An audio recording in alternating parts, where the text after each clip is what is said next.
Graça e paz, amada igreja. Louvado seja o santo nome do nosso Deus. Por mais uma noite, por mais um dia, por mais uma semana, um mês, mais um ano na presença dEle. Como foi declamado em cânticos. Todas as coisas vêm dEle, todas as coisas é para Ele. Nada sem Ele acontece. Eu peço a você que com este espírito de que sem o Senhor nada somos, eu peço a você que que entenda que sem esse espírito nada Ele poderá fazer na sua vida. Que sem esse espírito você não poderá entender a palavra que será ministrada ou até mesmo os cânticos que foram entoados. Peço a você que venha sempre dar crédito a Ele. Que Ele possa fazer parte da sua vida sempre, sempre. E neste momento, que o teu Espírito, o Espírito Santo do Senhor possa te elucidar. Possa esclarecer você acerca daquilo que Ele tem para você. Ele é um Deus zeloso, um Deus longânimo, um Deus compassivo. Com certeza Ele será com você no entendimento e na prática da palavra. Gostaria que vocês abrissem as Bíblias de vocês em Tiago capítulo 1, versículo 27. Carta de Tiago capítulo 1, versículo 27.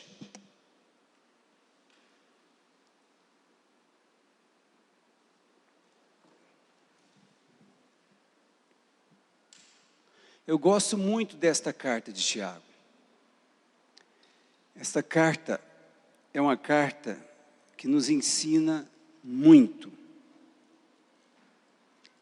Deus, através dos tempos, tem nos ensinado através desta carta. Ela foi escrita às 12 tribos de Israel, que foram dispersas, principalmente por causa da desobediência.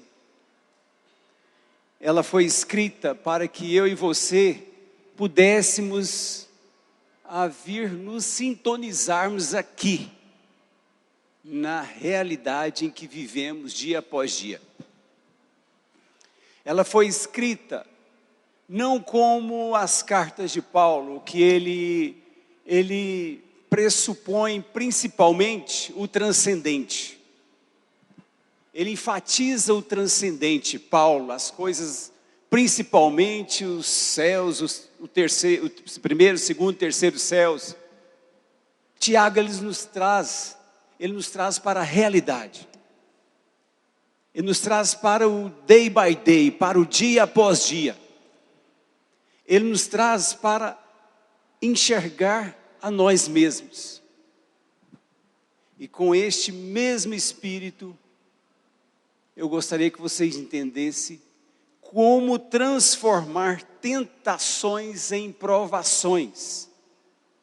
Transformando tentações em provações. Esta é a tônica da carta de Tiago. Nos traz para o aqui e agora. Nos traz para o dia a dia. Antes, eu gostaria de orar. Gostaria que vocês curvassem as suas cabeças. Pai Santo, nós te agradecemos em nome de Jesus. Te damos graças por tudo.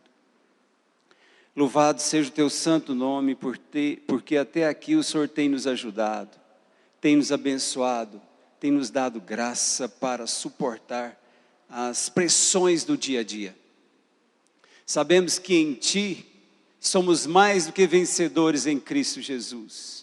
Te louvamos e te agradecemos por tudo, te pedimos também perdão pelas nossas falhas, pelos nossos pecados cometidos contra Ti e contra o nosso próximo. Seja com cada um, ó Pai, no entendimento, que cada um possa, ó Deus, exercitar aquilo que o Senhor tem, através da Tua palavra, pelo Teu Espírito no dia a dia. Que isso não seja aquela ideia de entrar num ouvido e sair no outro. Que esta palavra venha a ser muito clara na mente, que ela venha descer para o coração, fazendo morada, e que venha redundar em práticas de vida. Te agradecemos e te pedimos que o teu Espírito venha falar sempre, assim como tem falado até aqui. Te peço que continue, ó Pai, a falar com cada um, e que cada um venha ter a consciência de quem o Senhor, repito, nada somos. Te agradecemos, te peço condução, com toda humildade, com toda liberdade de espírito, para a glória do teu nome. Amém. Meus irmãos, como já foi dito, essa carta nos traz, ou nos leva a uma realidade natural. Ela faz com que nós vivamos entre o berço e a sepultura indistintamente. Ela faz com que nós enxerguemos o que precisamos fazer no dia a dia.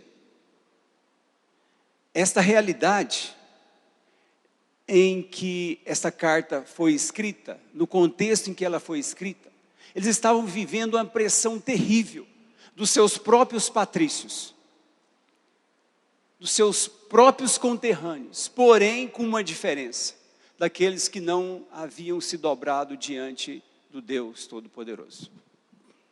Eles viviam o judaísmo e perseguiam os seus irmãos, e eles tinham que se dispersarem.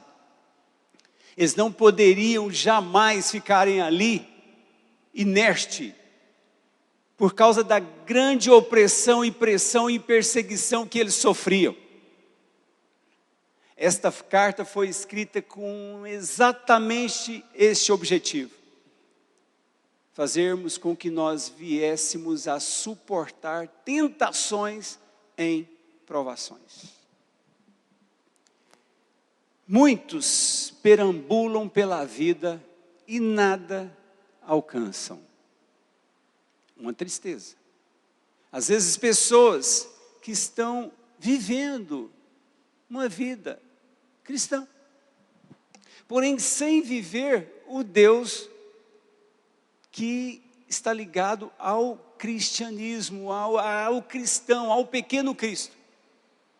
É importante que entendamos que não adianta uma religiosidade explícita, ou seja, externamente, mas internamente a espiritualidade vem se defiando no dia a dia.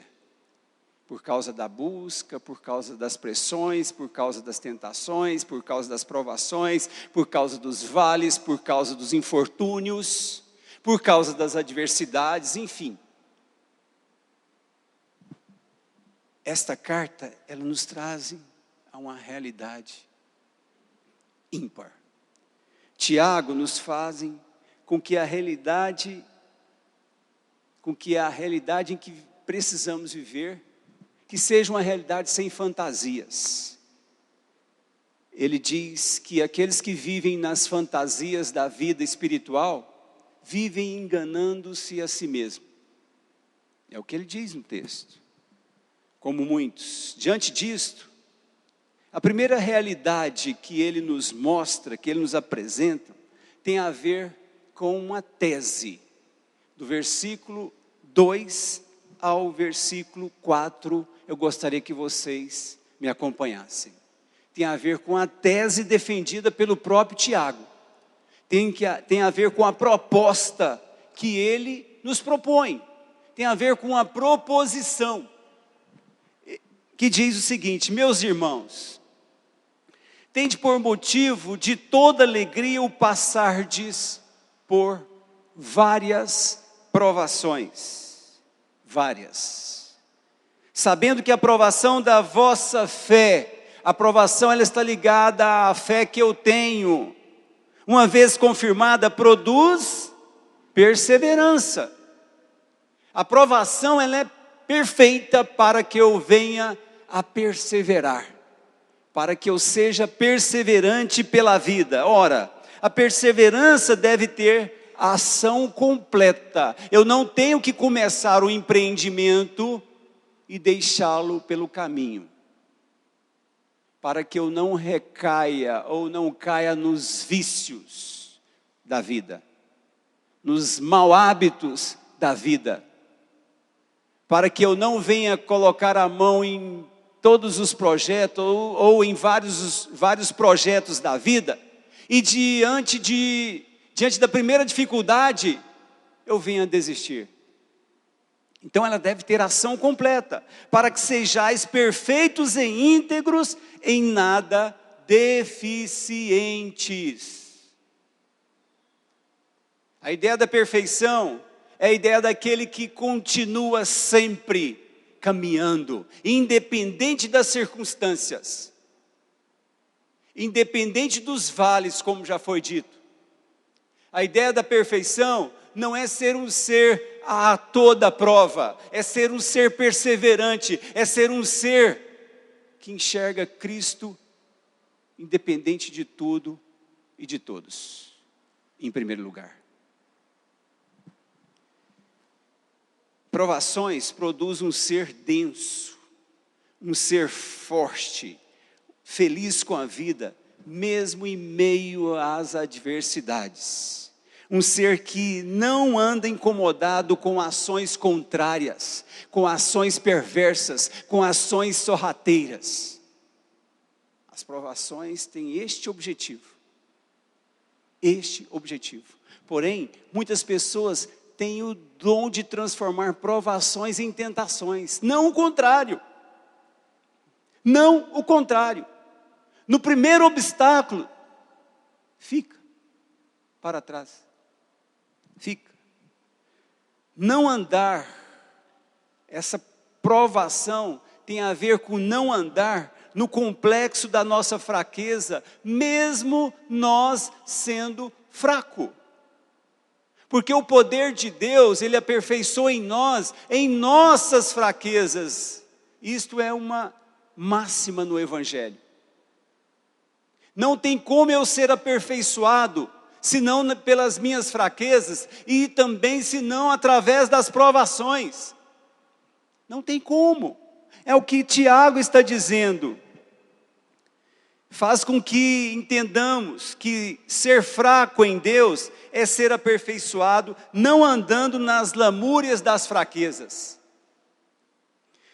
É não confundir nossa condição humana com o andar de choro e de fracasso da vida. Nada a ver. Eu não posso confundir. Eu não posso confundir essa fraqueza, onde eu estarei sendo aperfeiçoado, com um andar lamurioso, como muitos fazem. Desistem, choram, murmuram, como os do deserto. Deus escancarava as bênçãos todos os dias, porém não enxergavam que ali tinha uma provação que redundaria para eles eterno peso de glória. Mas o fracasso falava mais alto. E eles se entregavam ao fracasso. Infelizmente, o Evangelho quer produzir gente forte, gente que não teme os terremotos da existência. O Evangelho quer produzir gente que não seja algodão doce. Qualquer chuva, qualquer coisa o desfaz, derrete. Não é isso? O algodão doce tem essa característica. Não pode molhar. Se você coloca ele na sua boca, ele some. Muitos cristãos somem diante das adversidades, diante das provações, fazendo delas tentações, descredibilizando o próprio poder de Deus. Isso é muito sério. Isso é muito sério. Jesus, portanto, Ele é a nossa rocha. Paulo, Pedro e os seus apóstolos entenderam isso claramente. O lema é suportar. Vamos lá para o Salmo 46. O lema é suportar. Olha só o que diz o salmista, os filhos de Corá. Olha o que ele diz: Deus é o nosso refúgio e fortaleza, socorro bem presente nas tribulações. Portanto, não temeremos, ainda que a terra se transtorne e os montes se abalem no seio dos mares. Ainda que as águas tumultuem e espumejem, e na sua fúria os montes se estremeçam. Olha este versículo. Deus é o nosso refúgio e fortaleza, socorro bem presente nas tribulações. Olha o último versículo do Salmo. O Senhor dos exércitos está conosco. O Deus de Jacó é o nosso refúgio. O que mais você quer? O que mais você precisa além deste Deus? O que mais? Nós temos tudo em nós. Nós somos vasos de barro, carregando um tesouro insondável, carregando uma riqueza que não tem como medir. Ela é infinitamente estrondosa em nosso ser. Não tem como medir. O perseverante, na verdade, ele nunca vai tirar férias. Perseverante, ele desbrava, ele corre, ele não titubeia. Se cair, levanta, ainda que tenha que esquecer muitas coisas do passado. Ainda que venhamos a nos libertarmos dos problemas do passado, das queixas do passado, das lamentações do passado, que venhamos a entender que em Cristo podemos restaurar sempre a nossa vida, recomeçar sempre a nossa vida. Então o perseverante não tira férias, nunca vai tirar férias, sabendo que não me virá nenhuma tentação que não fosse humana, antes Deus enviará o escape, o socorro. Sempre Deus enviará o escape, antes que você venha transformar a sua provação em tentação. Antes, o escape vem. Observe, através do próprio Espírito, Ele sempre nos dará discernimento, se quisermos de fato discernimento para a vida. Observe, você vai ver que Deus estará sempre do nosso lado. É muito claro isto em mim. Eu penso que em vocês também. Esta é a tese.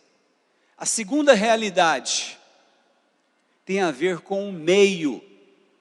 Qual é o meio que Deus, usando Tiago, nos mostrou para que pudéssemos transformar provações em provações? Qual é o meio? Ele responde aqui no versículo 5. Vamos ler? Do 5 ao 8. Se porém algum de vós necessita de sabedoria, peça a Deus, que a todos dá liberalmente e em nada lhe impropera, e ser-lhe-á concedido. Agora tem um detalhe: peça com fé, em nada duvidando, porque aquele que duvida é semelhante à onda do mar, impelida e agitada pelo vento. Não pense tal homem que receberá alguma coisa do Senhor.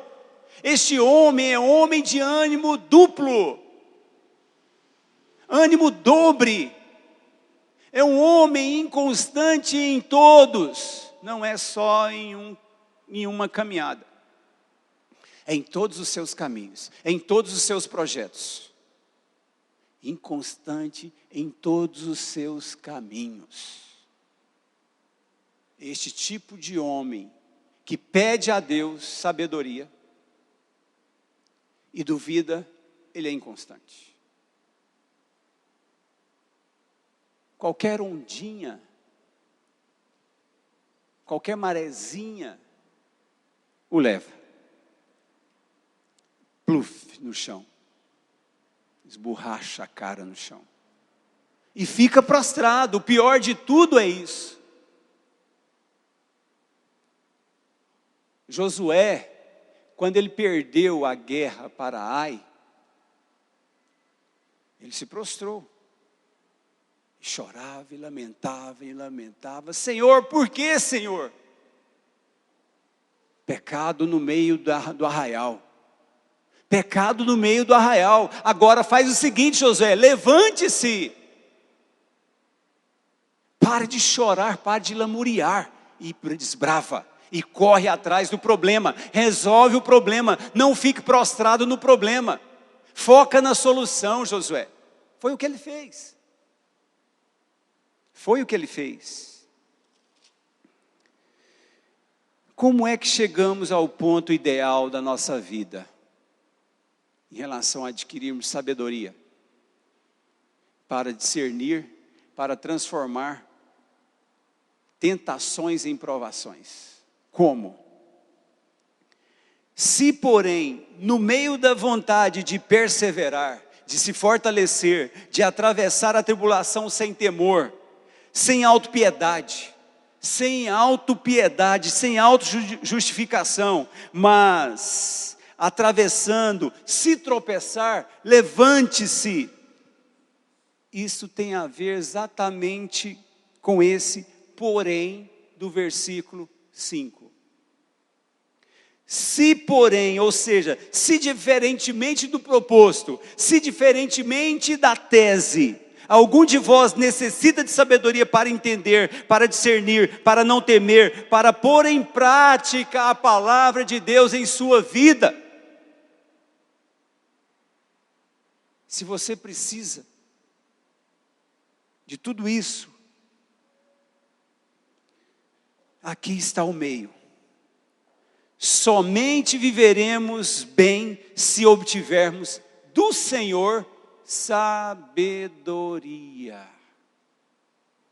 Parece básico, mas o que mais temos visto são pessoas que se prostram diante das questões da vida, por falta de sabedoria. Por falta de sabedoria. Ah, pastor, está sendo tão duro, está batendo tão doído, como diz um amigo meu chamado Felipe. Está batendo tão doído. Não, a vida cristã não é brincadeira. A vida cristã não é brincadeira. Não é gracinha que Jesus fez para a gente ficar como num circo sorrindo. Não, é algo sério.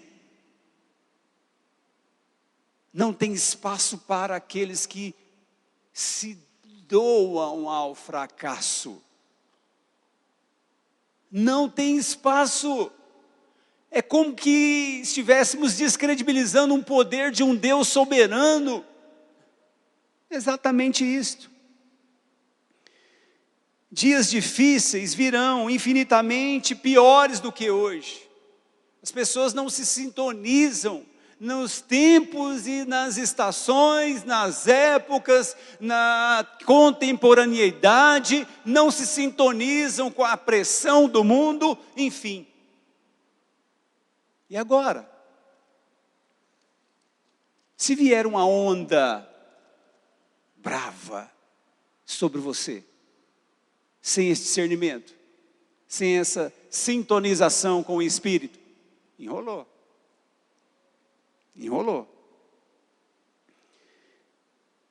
Então nós temos, claro, muitos ainda clamam ainda por paz.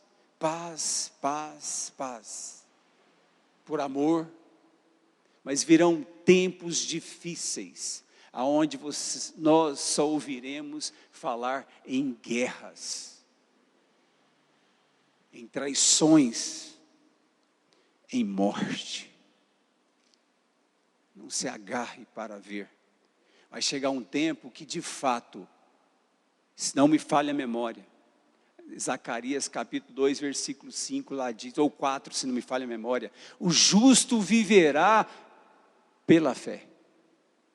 E quem retroceder, Deus não terá prazer nele. Simplesmente. Se diante de uma adversidade vier a retrocessão, Deus não terá prazer em mim. Entendam isso. Entendam isso. para atravessar nossa história somente em sabedoria, somente no Senhor, porque dele, por ele, para ele são todas as coisas. O homem jamais poderá fazer alguma coisa se do céu não for dado. Nada.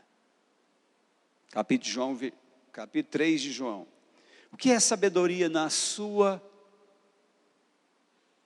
opinião? O que é sabedoria?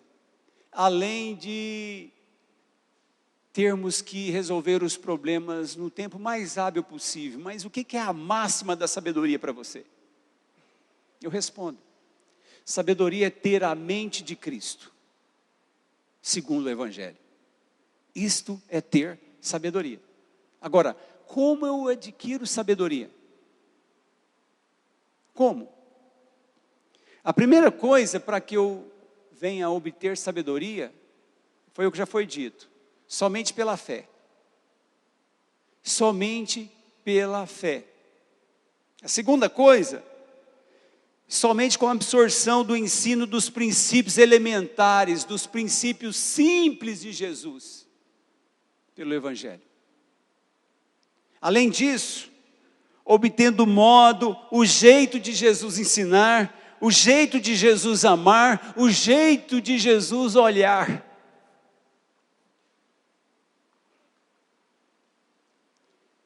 Como somos podres quando olhamos as pessoas.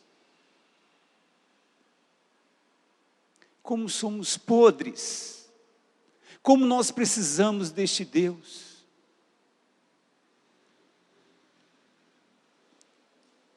Mateus capítulo 6, versículo 22 em diante, é muito claro. Se os teus olhos forem bons, todo o teu corpo terá luz, mas se a chama que há em ti se apagar, as trevas reinarão. O que você quer que reine em você? A luz de Cristo ou as trevas do mal? Boa pergunta. Isso começa no nosso olhar. O nosso olhar faz toda a diferença. Nosso olhar em relação às pessoas, o nosso olhar em relação às adversidades, os nossos olhares em relação às provações, faz toda a diferença. Toda a diferença, toda a diferença. Ter a mente de Cristo é praticar a justiça, pois nele habita toda a sabedoria de Deus. Toda a sabedoria de Deus. Sem exceção. Peça, porém, com fé, em nada duvidando, como já foi dito, porque aquele que duvida é como a onda do mar, impelida e agitada pelo vento. Não pense tal homem que receberá alguma coisa do Senhor jamais. Peça sem duvidar. Interessante que quando nós vamos para as praias da vida, e se formos entrar no mar, por exemplo, nunca devemos dar as costas para ele. Não sei se vocês já pararam para analisar. Minha esposa que eu diga. Os caldos da vida. Ela tomou um caldo uma vez que, graças a Deus, eu estava perto. Que a única coisa que eu fiz é olhar para onde ela estava. Eu não sabia. Eu só sei que eu coloquei a mão no nada. Encontrei ela toda enrolada nela mesma. Então, para o mar, jamais daremos as costas. Para as adversidades da vida, jamais teremos que dar as costas. Senão ela leva. Ah, mas com certeza leva. É morte na certa. É um afogamento, com certeza. Viver em sabedoria é não ter um caráter volúvel, um caráter vulnerável. Quantas pessoas se deixam levar pelas vulnerabilidades da vida? Quantas e quantas pessoas? Além disso, esses que só vivem só de emoções, só de alterações. Além disto, Um dia está de um jeito, o outro do outro. Misericórdia, gente, não dá para viver assim. Sinceridade. Tendo um Deus poderoso como nós temos, não dá para viver assim. É muito descrédito. É muito descrédito. Tudo que começa não termina. Nunca está contente com nada. É o que Tiago está dizendo. Ser impelido e agitado pelo vento é exatamente isso. É ser volúvel diante da vida. Gente que transformam tentações em provações. Nesse caso, são gente que tem fé. Gente que persevera. Gente que continua. Gente que tem atitude de alegria em situação difícil. Gente que provações enriquecedoras, eles fazem com que elas se tornam em sabedoria prática. Em prática de sabedoria. Para lidar com cada coisa. Lidando com as coisas sob a ótica da administração de Cristo. Mantendo-se nele a mente de Cristo para administrar a sua vida de um modo geral. Sua casa, seu casamento, sua profissão, sua vida social e assim ministerial. E assim sucessivamente. Gente que prossegue com perseverança contínua, esse chega lá. No alvo, que é Cristo. Esse chega. A terceira realidade, o alvo. Qual é o alvo que Tiago diz que eu preciso alcançar? O alvo, ele responde, é o contentamento. Vamos para o texto? Versículo 9. O irmão, porém, de condição humilde, glorie-se na sua dignidade. E o rico na sua insignificância, porque ele passará como a flor da erva. Porque o sol se levanta com seu ardente calor, e a erva seca, e a sua flor cai, e desaparece a formosura do seu aspecto. Assim também se murchará o rico em seus caminhos. Ele é claro aqui, o objetivo de aprender tudo isso é exatamente aprender o contentamento, a ser contente em toda e qualquer situação. O pobre, de acordo com a sua insignificância. O objetivo é aprender tudo isso. A pessoa que tem fé e de condição humilde, glorie-se na sua dignidade. Mas o rico na sua insignificância, melhor dizendo. Sabendo que tudo passa, ele passa, o seu tesouro passa, tudo passa. É preciso compreender a sua insignificância, gloriando-se na própria insignificância, é o que ele diz. Porque a flor, no início do dia, ela está ali bonita, nasceu toda formosa. Aí vem um ardente calor, ela seca e murcha. No outro dia já não mais existe. Já não mais existe, sabendo que nunca se deve ancorar no poder do dinheiro, e nem no poder do poder, e nem no poder da intelectualidade. Nunca eu devo me ancorar nessas coisas, nunca, nunca, é o que ele está dizendo, porque hoje, inteligente, amanhã, talvez não teremos mais uma memória retentiva, e aí? Aonde ficou a sua significância sob o ponto de vista humano? Aonde? Assim como o sol se levanta com o seu ardente calor, isso aqui é uma metáfora, meus irmãos, para a nossa existência. É uma metáfora. Hoje eu estou aqui, amanhã posso não estar mais. Uma certeza eu tenho, há algum tempo não estarei mais aqui. A vida passa muito rápido, a ideia da metáfora para a nossa existência é exatamente esta.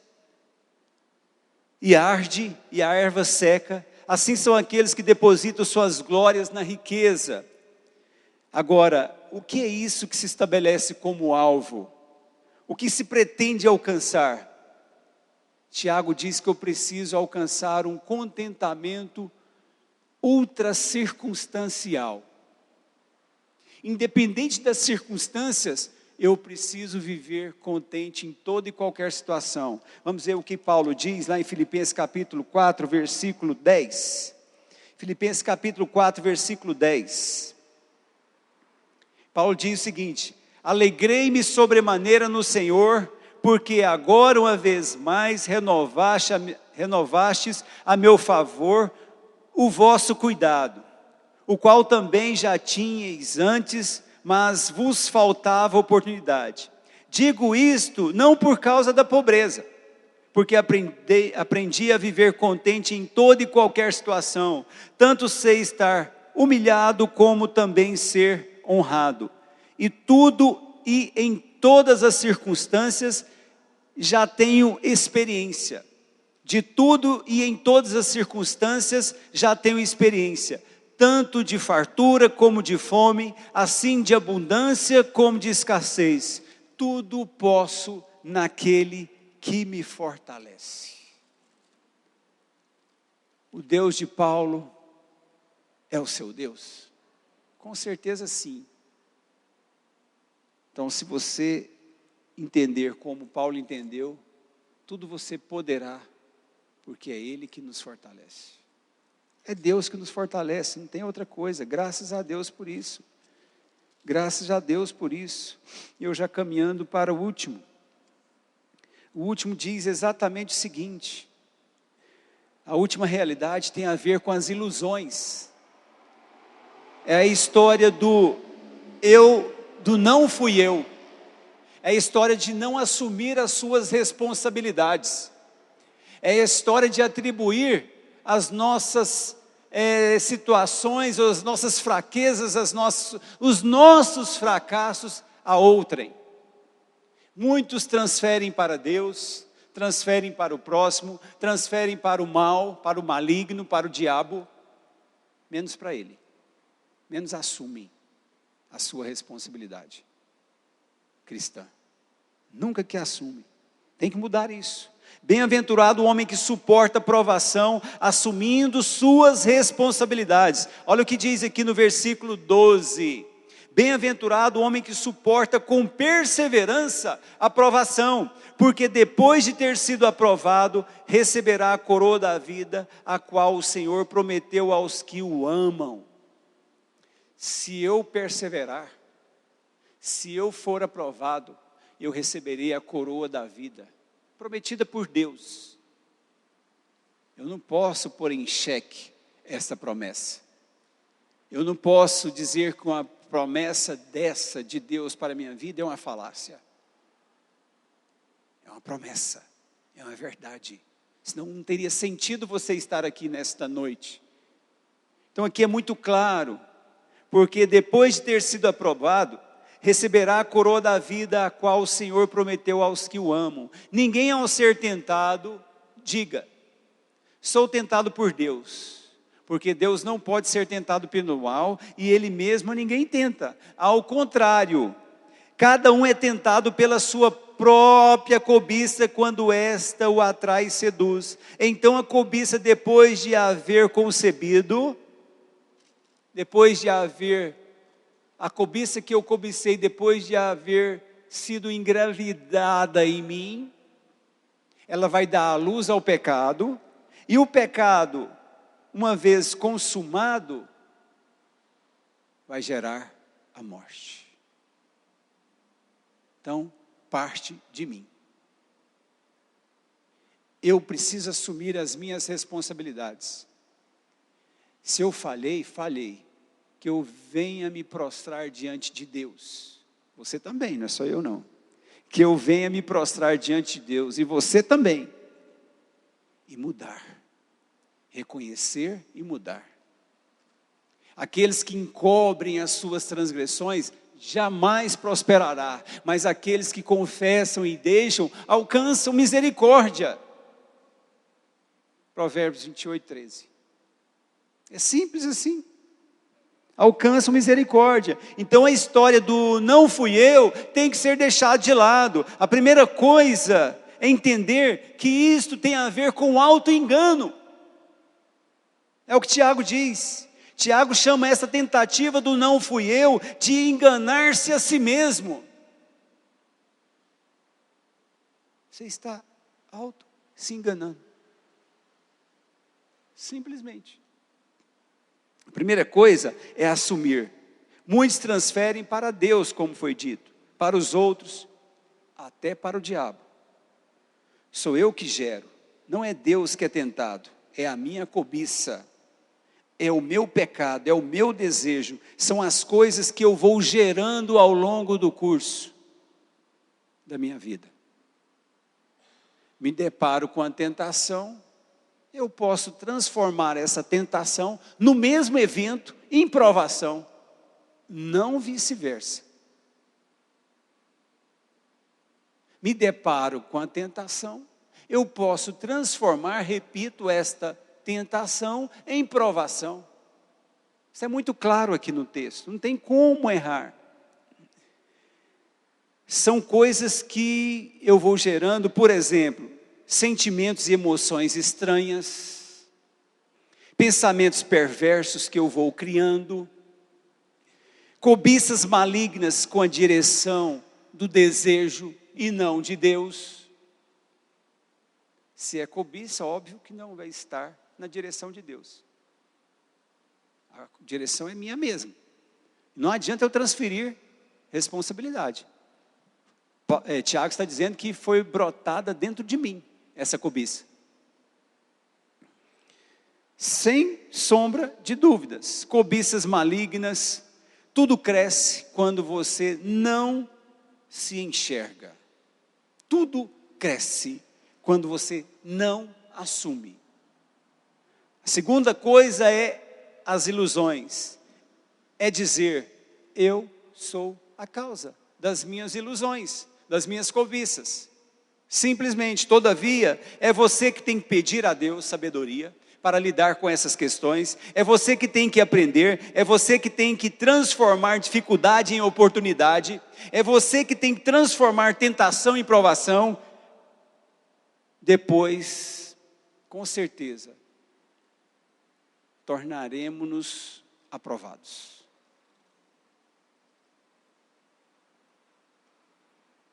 Nas crises, temos a chance de desenvolver criatividades melhores para solucionarmos as questões da vida. Então faça isso, esse é o grande conselho. Com fé perseverante, não fé claudicante, não fé vacilante, poderemos chegar lá. E eu já concluo dizendo para você que ele diz acerca da religião logo adiante. Ele diz que a religião não suporta a simplicidade do evangelho. A religião, ele diz lá no versículo 27, não suporta a simplicidade do evangelho, em outras palavras. A religião, ela destrói o poder do evangelho naquele contexto. Embora o poder do evangelho é dunamis naquele que crê. A religião cultua lugares. A religião cultua pessoas. A religião vive sob rituais. Tem nada a ver com espiritualidade. Cuidado com a religiosidade. É o que ele diz logo à frente. A religião, ela não existe sem templo.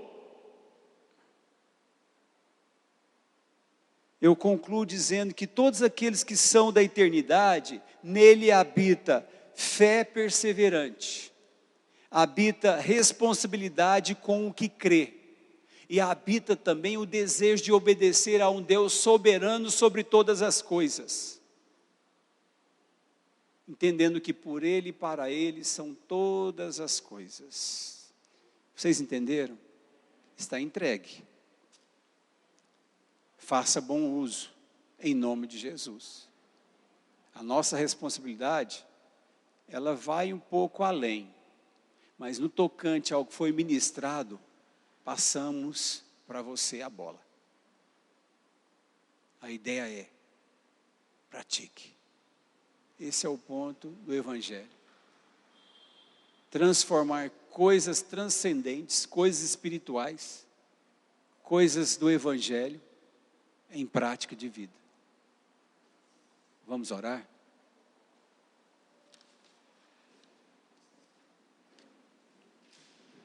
Pai amado, te agradecemos em nome de Jesus. Nós te damos graças por tudo, ó Deus, por mais um dia, por mais uma bênção de poder ouvir a Tua palavra, de poder ser ensinados por Ti, ó Pai. Te pedimos, ó Deus, que o Senhor venha efetuar sim, através do que foi pregado, do que foi ministrado pelo Teu Espírito, pela Tua palavra. Eu te peço que seja efetuado tanto o querer quanto o realizar na vida de cada um que entrou aqui nesta noite, procurando satisfazer um anseio de alma, ó Deus. Te peço em nome de Jesus, ó Pai, que não venhamos a cair sem levantar nas tentações da vida. Que venhamos, ó Deus, transformar tentações em provações para a glória do Teu nome, que possamos sermos aprovados, ó Deus, para a glória do Teu nome. Esse é o meu pedido, te peço que o Senhor nos encha, ó Deus, do Teu Espírito, ó Pai, para encarar as adversidades da vida. Sabemos também que ninguém ficará sem passar por nenhuma delas. Portanto, eu te peço, ó Deus, que elas sejam degraus, ó Deus, na nossa vida, para a glória do Teu nome, para crescermos rumo a Ti. Esse é o meu pedido para mim, para toda a Tua igreja espalhada pela face desta terra, em nome de Jesus, amém.